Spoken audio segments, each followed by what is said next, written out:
और फिर आखिर के अंदर आखिरी बात है, सबको अंसार को महाजर को भाई भाई बना दिया। हजरत अली खड़े थे और सारे महाजर अंसार भाई भाई बन गए। हजरत अली ने अर्ज की, मेरे आका मुझे किसी का भाई नहीं बनाया।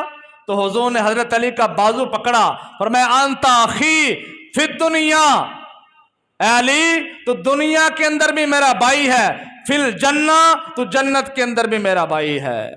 हजरत अली को दुनिया में भी अपना भाई बनाया और जन्नत के अंदर भी अपना भाई बनाया। आज अगर अच्छे दोस्त हो, मुखलस दोस्त हो, तो इखलास दोस्त के सामने रखो। दिलों वाले यार बनो, खाने पीने वाले, ये यारी दुनिया वाली यारी है, दीन ने इसे पसंद नहीं फरमाया।